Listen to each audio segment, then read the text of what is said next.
The wind howled through the peaks of the Colorado Rockies, rattling the reinforced windows of the Starpoint Research Facility. Dr. James Norton rubbed his tired eyes, the soft blue glow of multiple monitors casting shadows across his face. At 3 in the morning, he was the only one still working in the Advanced Radio Astronomy Lab, analyzing unusual signals that had been growing stronger over the past week. A cup of coffee had gone cold beside his keyboard, forgotten in the intensity of his work. The facility, nestled high in the mountains and far from light pollution, was the perfect place for studying the stars. Tonight, however, something felt different. The signals he was receiving didn't match any known patterns, they were too structured, too precise. The first indication that something was wrong came when his instruments began registering interference. Static crackled across his monitors, and the overhead lights flickered. James stood up, frowning at the readings that were now spiking across his screens. This wasn't ordinary electromagnetic interference, the pattern was unlike anything he'd ever seen. Then came the tremor. Subtle at first, barely noticeable, but it quickly grew until the entire lab was vibrating. Coffee sloshed over the rim of his cup, and warning alerts began flashing across his monitors. James grabbed his phone, ready to call security, when suddenly everything went still. In that moment of absolute silence, a soft blue light filtered through the lab's windows, not the cold blue of his monitors, but something warmer, almost ethereal. James moved cautiously to the window, his heart pounding in his chest. What he saw made him forget to breathe. A figure stood in the snow-covered courtyard, illuminated by an otherworldly glow. Tall and graceful, clearly feminine but with features that seemed to shift and flow like liquid silver. Her skin had a subtle iridescence that caught the moonlight, and her hair moved as if suspended in water, despite the mountain air being perfectly still. James knew he should alert security. This was a restricted facility, and protocols existed for unexpected visitors. But something about her presence kept him rooted to the spot. She turned, looking directly at him through the window, and he felt a connection that transcended the physical barrier between them. Her eyes were the color of distant galaxies, holding depths that seemed to contain entire universes. Without conscious thought, James found himself moving toward the lab's exterior door.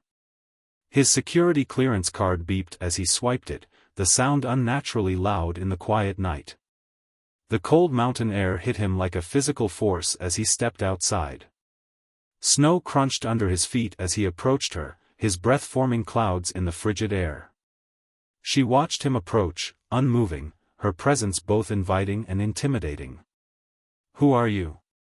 James asked, his voice barely above a whisper. She tilted her head slightly, studying him with those impossible eyes. When she spoke, her voice was like music, each word carrying harmonics that seemed to resonate with something deep inside him. "My name is Vizara," she said, the words somehow perfectly clear despite their alien quality. "And I need your help." James felt a mix of fear and fascination. Every scientific instinct told him this was impossible, that he should be running tests, gathering data, calling in experts. But there was something in her expression, a vulnerability beneath the otherworldly exterior, that touched something human in him. "Help with what?" he managed to ask. Vizara took a step toward him, and the air between them seemed to crackle with energy. "Your world is in danger," she said, "and you may be the only one who can help me prevent a catastrophe." Before James could respond, the facility's perimeter lights suddenly blazed to life, flooding the courtyard with harsh white light. In the distance, he could hear the sound of security vehicles approaching. Vizara's form seemed to flicker, like a candle in the wind. "They cannot find me here," she said urgently. "Not yet. Will you help me hide?" James knew this moment would change everything, his career, his understanding of the universe, possibly the fate of humanity itself. He had seconds to decide whether to trust this beautiful, terrifying being who had appeared from the stars. In that moment, as security vehicles rounded the corner of the building, James Norton made a choice that would alter not just his future, but potentially the future of two worlds. He grabbed Vizara's hand, surprised to find it warm despite her ethereal appearance, and pulled her toward the lab's emergency exit. "This way," he whispered, his heart racing with equal parts fear and exhilaration. "I know somewhere they won't look." As they disappeared into the shadows of the facility, neither of them noticed the subtle shimmer in the air where Vizara had been standing, nor the way the snow had crystallized into impossible patterns where her feet had touched the ground. The night held its secrets, and many more would be revealed before this strange encounter reached its conclusion. Deep within the Starpoint facility's subbasement, James led Vizara through a maze of old storage rooms and abandoned labs. His hands shook slightly as he keyed in the access code to a secure room that hadn't been used in years, a failed project's workspace that had been forgotten by most of the staff. "We should be safe here," he said, closing the heavy door behind them. "At least for now." In the dim emergency lighting, Vizara's natural luminescence created dancing shadows on the walls. She moved through the space with an otherworldly grace, her fingers trailing over dusty equipment. Where she touched, faint traces of light lingered for moments before fading away. "Your people's technology," she said, her voice carrying that strange, musical quality that made James's spine tingle. "So primitive, yet so ambitious." James found himself torn between scientific curiosity and growing concern. "You said our world was in danger. What did you mean?" Vizara turned to face him, her galaxy-deep eyes reflecting something that looked like sorrow. "My people, the Luminarans, have been watching Earth for centuries. We're the guardians of this sector of space."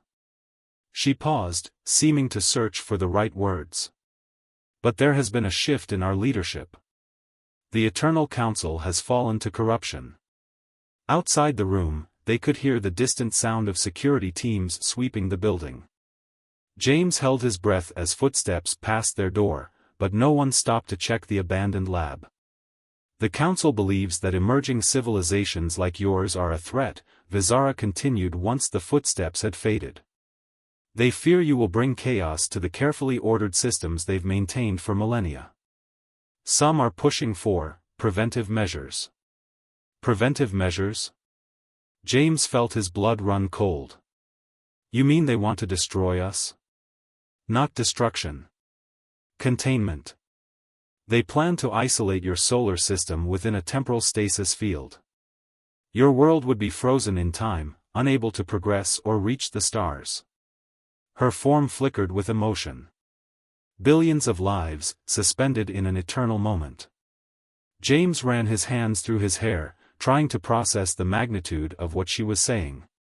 "Why are you telling me this? Why me?" Vizara moved closer, and James felt that same electric connection he'd experienced in the courtyard. "Because you were the one who heard us. Those signals you've been studying? They were our attempts to contact someone who might understand. Someone who could help." "Help how?" "I'm just an astronomer. What can I possibly do against an advanced alien civilization?" A small smile played across Vizara's luminescent features. "You underestimate yourself, James Norton. Your mind, it works differently than ours. Your people possess a creativity, an adaptability that my kind lost long ago in our pursuit of perfection. The signals you detected? Our best scientists said it would be impossible for humans to notice them for at least another decade. Yet here you are." The compliment should have pleased him, but James felt the weight of responsibility settling onto his shoulders. There has to be someone better suited for this. Military leaders, government officials. "No," Vizara said firmly. "The moment official channels become involved, the Council will know. They have observers everywhere. You are an unknown variable, someone they wouldn't think to watch." Before James could respond, the lights in the room flickered violently. Vizara's form tensed, her ethereal glow intensifying. "They're here," she whispered. "Who's here?" "The Council? Hunters. They must have followed my transit signature." She grabbed James's hand, her touch sending jolts of energy through his arm. I shouldn't have come here. I've put you in danger. The temperature in the room dropped rapidly, their breath becoming visible in the air. The walls seemed to vibrate with a subsonic hum that made James's teeth ache. Through the small window in the door, he could see the hallway lights taking on a sickly purple tinge. What do we do? James asked, trying to keep the fear out of his voice. Vizara's expression hardened with determination. There's something I need to show you. A way humans can fight back. But you have to trust me completely. What I'm about to do, it will change you. The humming grew louder, and the purple light began seeping under the door like a living thing. James looked at Vizara, this beautiful, terrifying being who had crashed into his ordered, scientific world and turned everything he knew upside down. In her eyes, he saw not just the fate of humanity hanging in the balance, but something more personal, more immediate. I trust you, he said, and meant it. Vizara pulled him close, her form beginning to glow with an intensity that made it hard to look at her directly. Then let me show you what your kind is truly capable of. As the hunters closed in, their heavy footsteps echoing through the corridors, Vizara pressed her hand to James's forehead. The world exploded into light, and James Norton began to understand just how deep the rabbit hole went. Colors that had no names in any human language flooded James's consciousness. His mind expanded beyond the confines of his skull, beyond the limits of normal human perception. Through Vizara's touch, he could suddenly see the quantum threads that bound reality together, the invisible forces that humans had only theorized about. What did you do to me?" he gasped, steadying himself against a wall as new sensations threatened to overwhelm him. "I've awakened what was already there," Vizara replied, her voice now carrying harmonics he could both hear and see. "All sentient beings have this potential. My people simply learned to access it millennia ago." The door to their hiding place shuddered under a massive impact. Through the walls, James could now perceive the hunters' true forms, beings of crystalline energy wrapped in technological shells that mimicked physical matter. Their presence distorted the fabric of space-time around them. "We need to move," Vizara said urgently. "The awakening will have created an energy signature they can track." James nodded, his newly enhanced senses already identifying possible escape routes through the facility's structure. It was like seeing a complex three-dimensional maze with multiple solutions. "This way," he said, grabbing Vizara's hand and pulling her toward a maintenance shaft he'd never known existed until now. They moved through the facility like ghosts, James instinctively understanding how to bend light around them to avoid detection. Each time the hunters drew near, he could feel their cold intent radiating through the walls. They weren't just searching, they were hungry for the chase. "The Council believes they're protecting the galaxy," Vizara explained as they climbed through the facility's hidden spaces. "They've seen too many civilizations destroy themselves after achieving interstellar travel. Their solution is to prevent any race they deem unstable from reaching that point." "And humans qualify as unstable?" James asked, though he already knew the answer. "Your species feels everything so intensely. You create and destroy with equal passion. It terrifies them." She paused, her expression softening. "But they don't understand that this is also your greatest strength." They emerged into the facility's main atrium, now eerily empty. Through the massive skylights, James could see the pre-dawn sky beginning to lighten. With his enhanced perception, he could also see the distortions in space where what he assumed was the hunter's ship waited in high orbit. A sudden commotion from the east wing caught their attention. Security teams were shouting, and the sound of energy weapons discharge echoed through the building. The hunters had stopped trying to be subtle. "They're getting desperate," Vizara said, her form flickering with concern. "The longer we evade them, the more likely it is that other humans will witness their presence. The Council wants this to be clean, quiet." James's mind was racing, processing information at speeds that should have been impossible for a human brain. "The radio telescope," he said suddenly. If I can modify the array to broadcast on the frequencies I'm now seeing. They would have to acknowledge their presence, Vizara finished, understanding dawning in her cosmic eyes. It would force them to either retreat or reveal themselves to your entire world. Exactly. The Council wants to contain us quietly? Let's make that impossible. They made their way to the control room, moving faster than human eyes could track. James's fingers flew over the keyboards, his enhanced mind interfacing directly with the facility's computers. Code flowed like water as he reprogrammed the massive array to broadcast on frequencies that humans weren't supposed to know existed. The door burst inward, and 3 hunters stepped through. In their true form, visible to James's new senses, they were terrifying, ancient intelligences bound in matrices of living light and mathematical precision. Their weapons were extensions of their crystalline bodies, humming with enough power to reduce a human to their component atoms.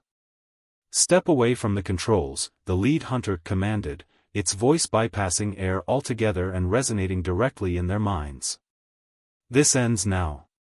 Vizara moved to stand between James and the hunters, her own form blazing with defiance.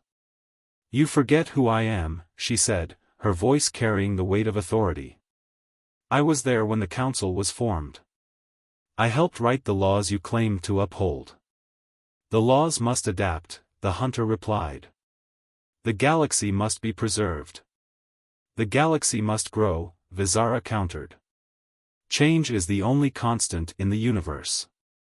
Even we must change, or we become the very stagnation we once fought against." James's fingers never stopped moving across the controls. The hunters raised their weapons, but Vizara's presence kept them from firing. They were bound by protocols older than human civilization. "You would risk everything for these primitives?" the hunter asked. "For this one human?" Vizara's reply carried no hesitation. "I would risk everything for what they represent. For what they could become." The array hummed to life behind them, and James felt a surge of triumph. "It's done," he announced.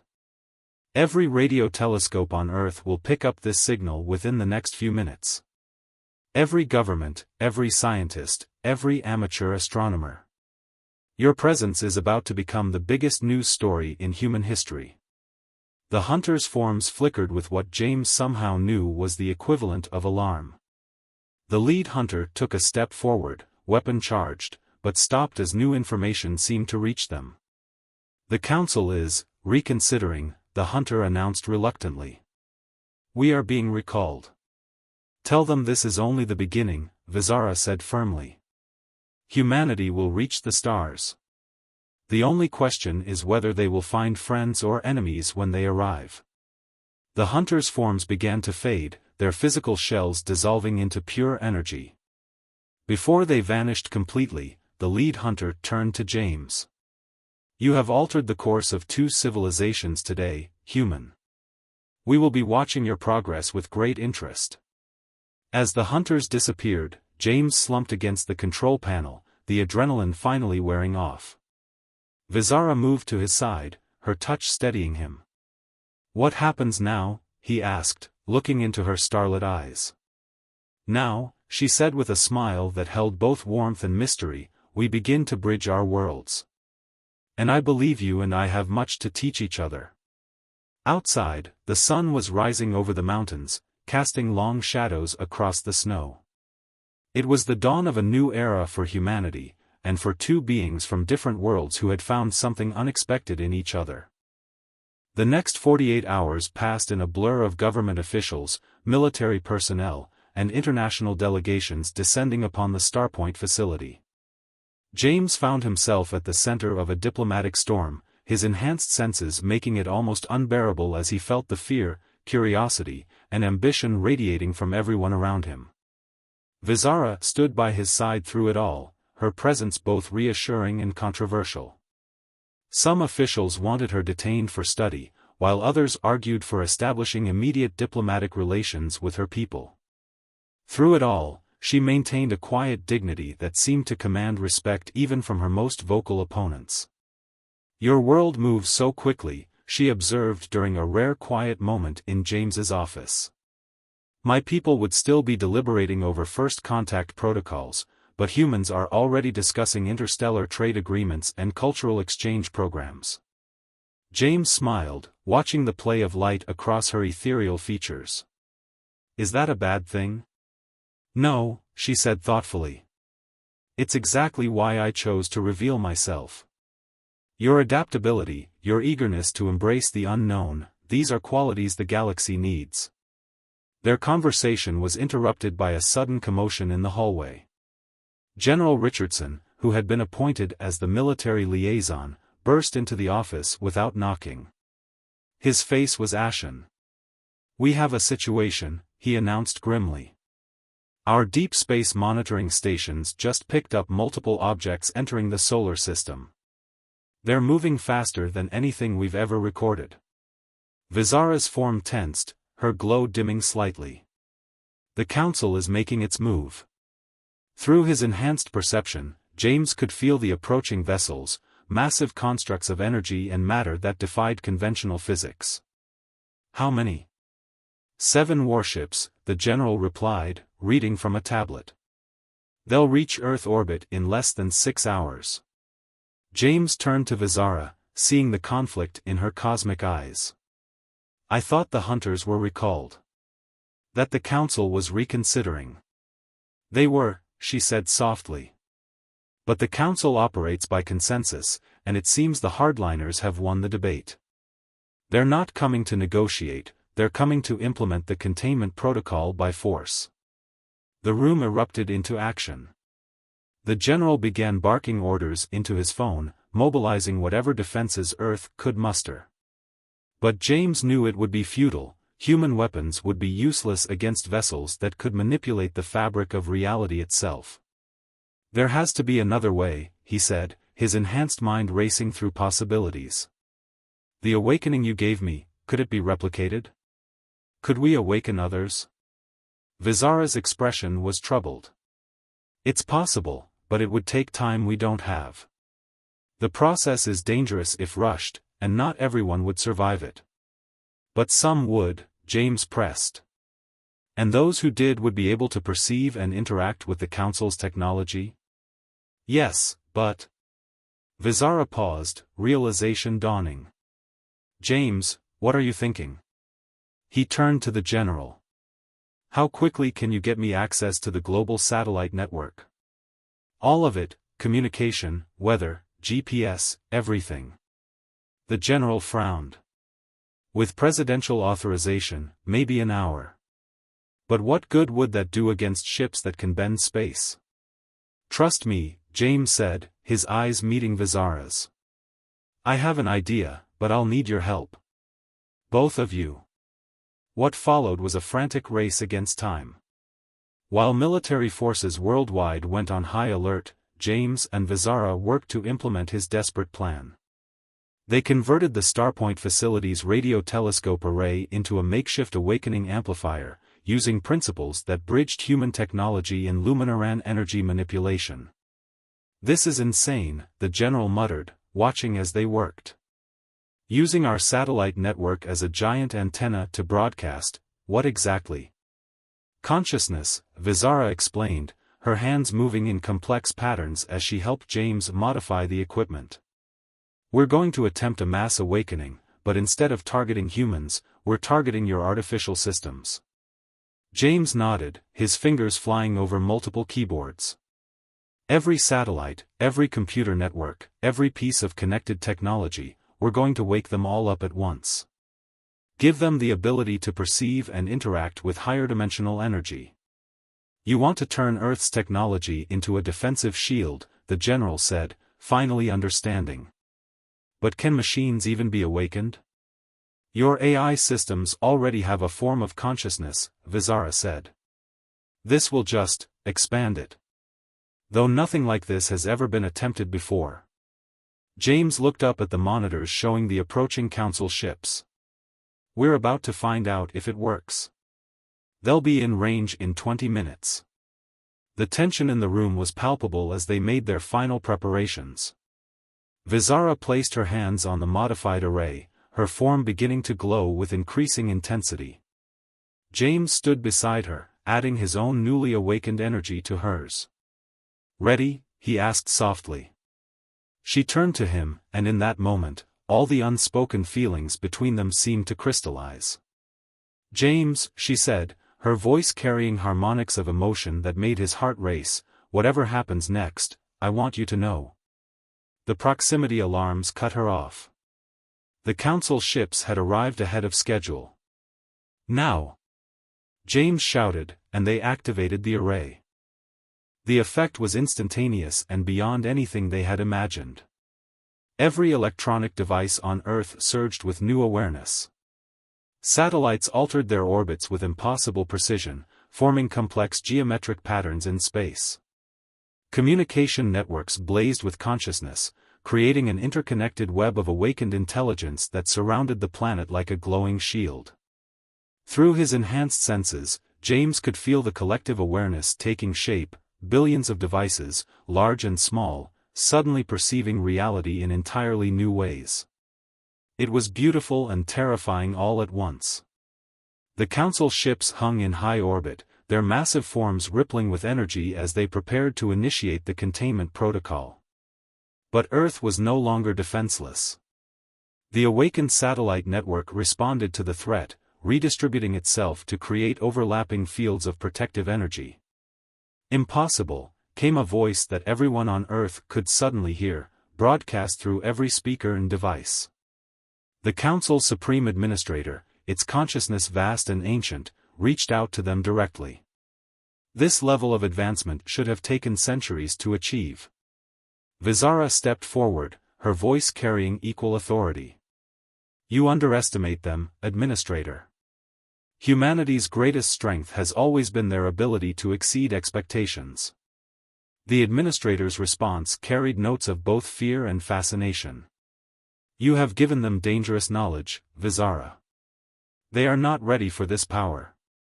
"That's where you're wrong," James interrupted, standing beside Vizara. "We've had this potential all along. All we needed was the chance to prove it." Through the facility's windows, they could see the sky turning aurora-like colors as Earth's awakened technology engaged in a complex dance with the Council ship's energy fields. It was a battle fought not with weapons, but with pure consciousness and will.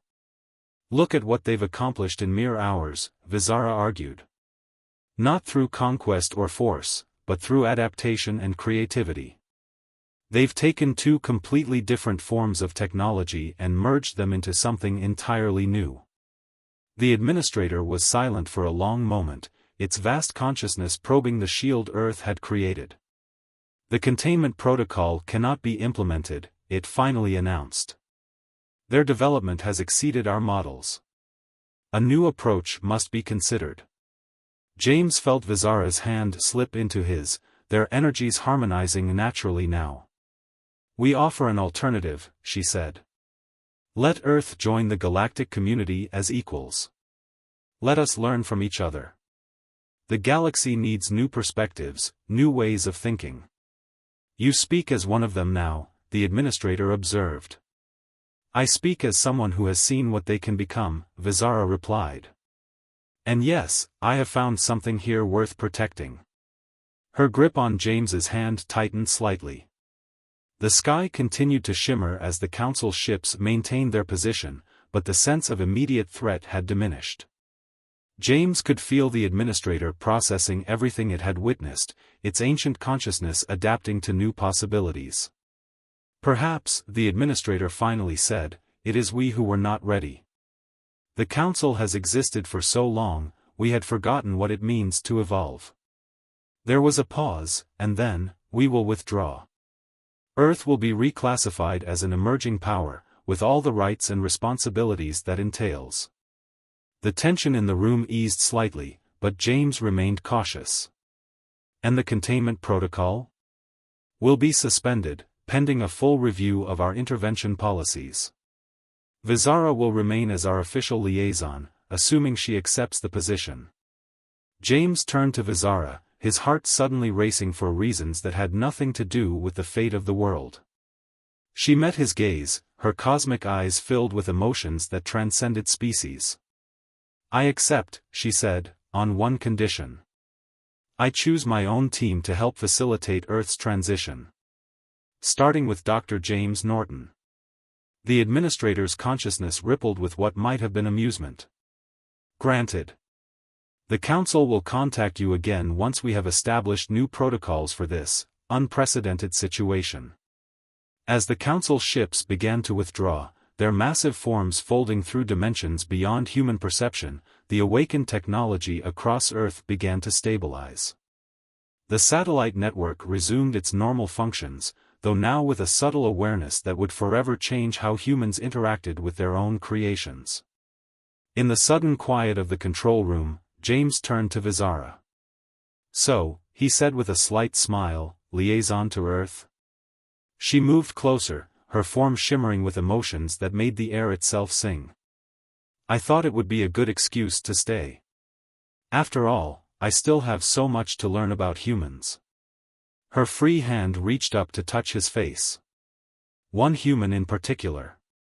And I have a feeling I've only scratched the surface of understanding your people," James replied, leaning into her touch. "We'll learn together," she said softly. "After all, we just proved that the most beautiful things in the universe happen when different worlds come together." As they stood there, the first light of a new day began to stream through the windows. Earth had changed forever, but as James held Vizara close, he knew that some changes were worth any risk. They had faced the impossible together and found something neither of them had expected, a connection that bridged the vast distances between stars. The universe, it seemed, still had plenty of surprises left for both their peoples to discover. And they would discover them together, one awakened moment at a time. The end.